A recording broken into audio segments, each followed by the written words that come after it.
नमस्कार दोस्तों, कैसे हैं आप लोग। आई होप आप लोग अच्छे होंगे और आपकी तैयारी भी बेहतरीन चल रही होगी। तो बीपीएससी टीआरई 4 के लिए एनसीईआरटी पर आधारित मॉडर्न हिस्ट्री की क्लास स्टार्ट हो चुकी है। आज की इस क्लास में हमारी प्रमुख टॉपिक है रॉलेट एक्ट और जलियांवाला बाग हत्याकांड।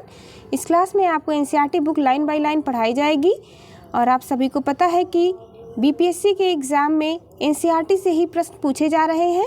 तो आप सभी को इस बुक को अच्छे से तैयार कर लेना है ताकि एग्ज़ाम में आप एक अच्छा स्कोर कर सकें। स्टार्ट करते हैं आज की क्लास। जैसे ही आपकी एनसीईआरटी कंप्लीट हो जाएगी उसके बाद आयोग द्वारा पूछे गए सभी प्रश्नों की प्रैक्टिस भी इस चैनल पर करवाई जाएगी।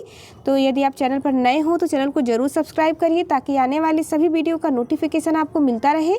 स्टार्ट करते हैं आज की क्लास। ब्रिटिश शासन द्वारा मार्च 1919 में लाए गए रॉलेट एक्ट का मुख्य उद्देश्य क्या है। आंसर होगा क्रांतिकारियों का दमन। बॉक्स में दिए गए पॉइंट इंपॉर्टेंट होते हैं। भारत में बढ़ रही क्रांतिकारी गतिविधियों के दमन के लिए सरकार ने वर्ष 1917 में न्यायाधीश सिडनी रॉलेट की अध्यक्षता में एक समिति गठित की।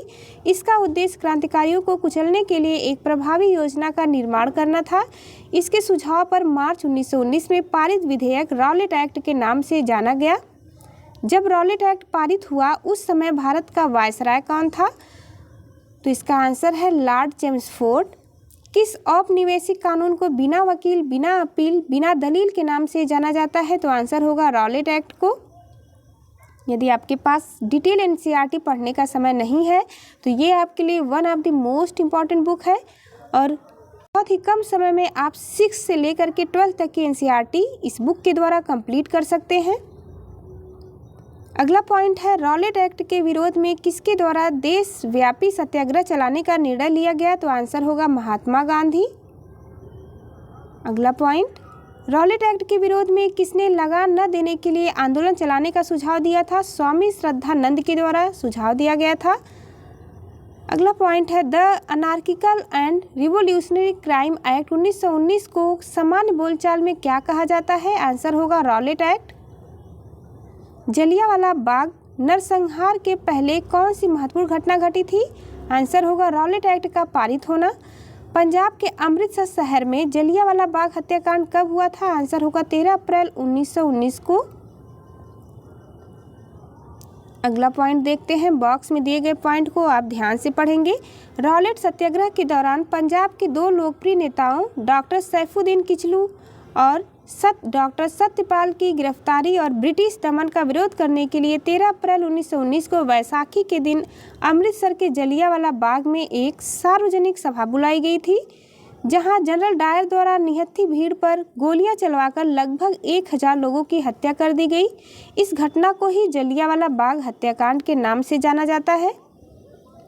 अगला पॉइंट हमारा, जलियांवाला बाग हत्याकांड के बाद किस विख्यात व्यक्ति ने ब्रिटिश सरकार द्वारा प्रदान की गई नाइट की उपाधि को वापस लौटा दिया था। तो आंसर होगा रविंद्रनाथ टैगोर ने वापस कर दिया था नाइटहुड की उपाधि को। जलियांवाला बाग हत्याकांड के विरोध में वायसराय की कार्यकारिणी परिषद की सदस्यता से किसने इस्तीफा दे दिया। तो आंसर है के शंकरन नायर ने।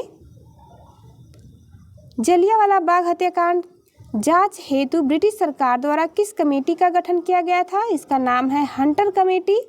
जलियांवाला बाग हत्याकांड के लिए जिम्मेदार जनरल डायर को किसने लंदन में मार डाला था। तो आंसर है उधम सिंह। ये प्रश्न टीआरई 3 में पूछा गया था। कांग्रेस ने जलियांवाला बाग हत्याकांड की जांच हेतु मदन मोहन मालवीय की अध्यक्षता में एक समिति गठित की।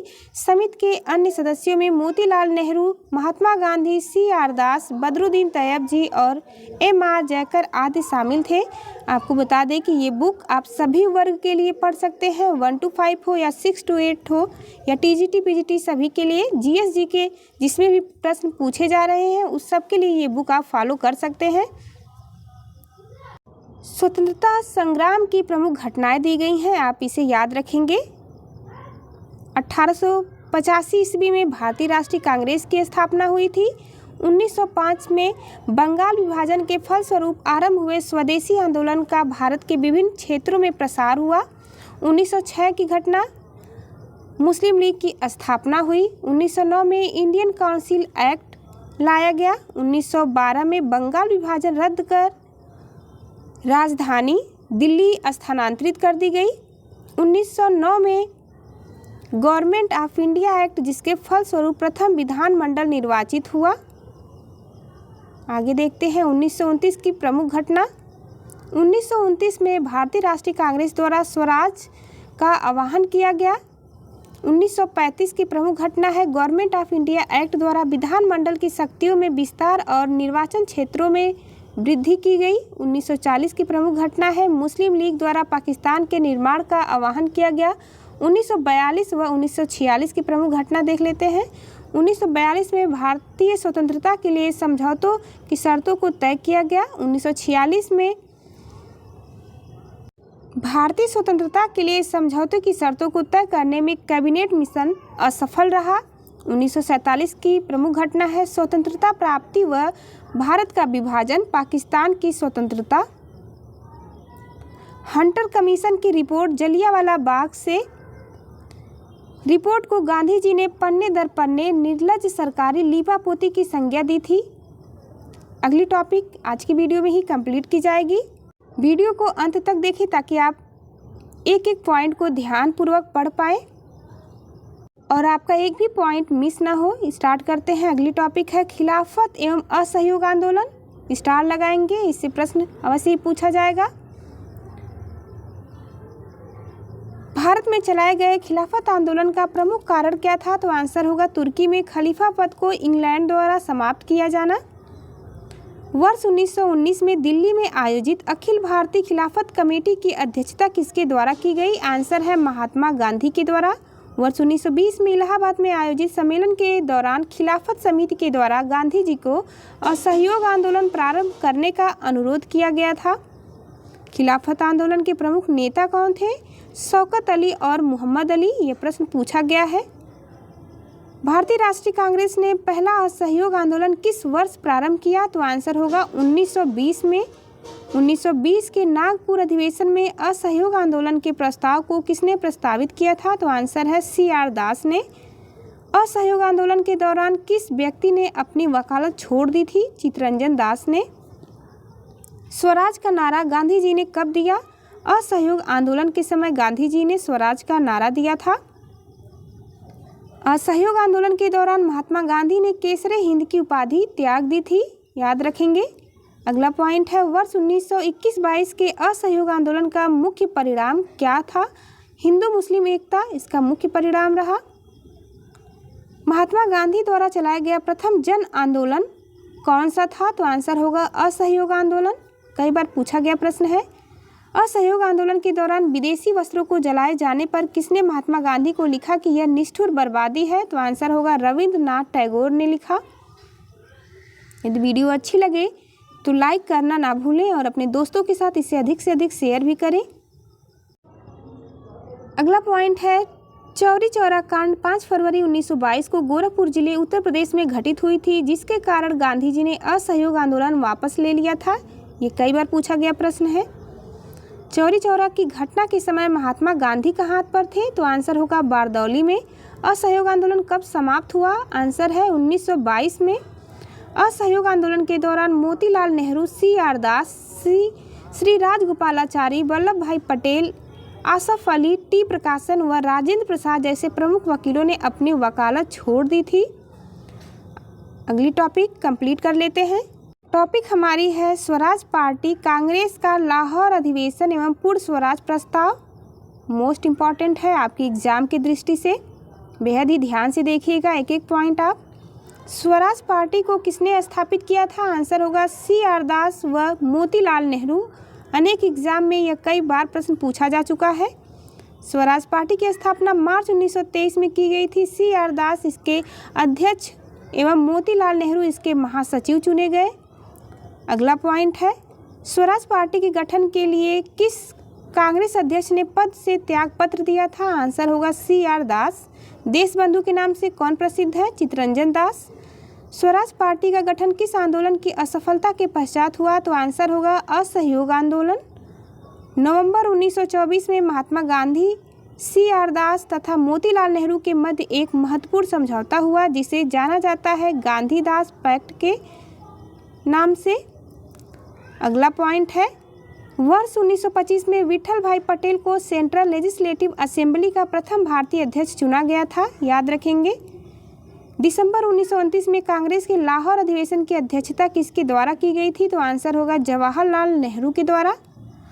पूर्ण स्वराज का प्रस्ताव कांग्रेस के लाहौर अधिवेशन में किस वर्ष पारित किया गया था? आंसर है वर्ष 1929 में।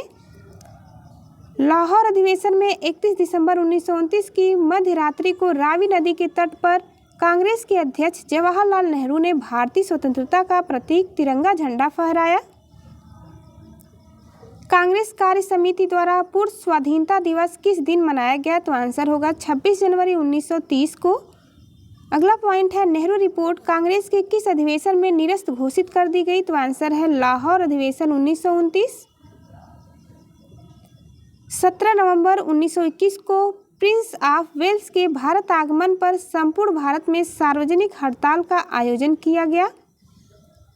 अगली टॉपिक हमारी साइमन कमीशन है। छोटी सी टॉपिक है पर मोस्ट इम्पॉर्टेंट है। स्टार्ट करते हैं।